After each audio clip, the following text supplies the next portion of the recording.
Hi everyone, this is Jason again, and the purpose of this video is to show instructional designers how to use cognitive load theory for instruction.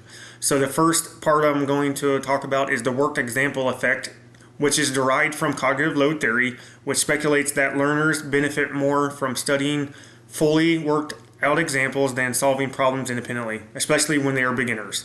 This effect reduces extraneous cognitive load by allowing learners to focus on understanding solution steps rather than figuring out themselves. It primarily influences intrinsic cognitive load, as worked examples break down complex tasks into manageable parts.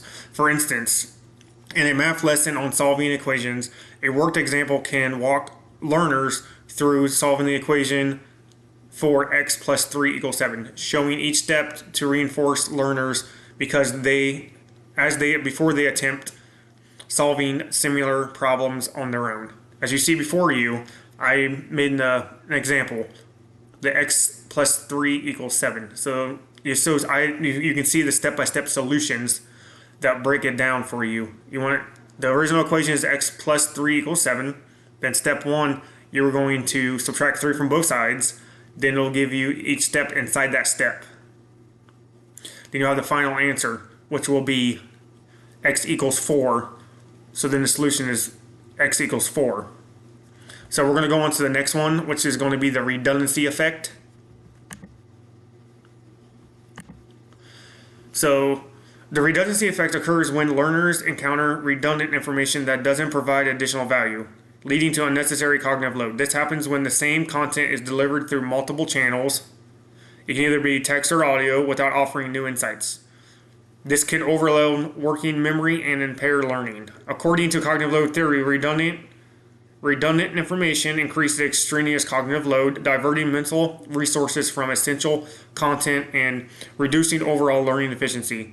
This type of cognitive load involves the mental effort needed to process unnecessary or repetitive information, which detracts from the cognitive resources available for learning. So as in the first example, you saw I did a step-by-step for a worked out example. So I'm going to apply the redundancy effect to the exact same equation, which is going to be more simplified. So you have the equation x plus 3 equals 7, which you'll start with the equation. You want to find x, so we need to isolate x. So then the next step is to subtract 3 from both sides. So you'll do x plus 3 minus 3 equals 7 minus 3 is simplified as x equals 3. So all you have to do is subtract 3 from both sides from the equation, then you'll isolate x. So you already have the answer. So when you do that from both sides, you'll have x equals 4. So this is less steps to get to the same answer. So the redundancy effect is less. You can see the clear distinction between both the worked example, does every step by step a step, so everyone knows that. This is the redundant effect, so it's easier to manage for somebody who already knows the problem and how to do this quicker. And thank you everyone for attending my video.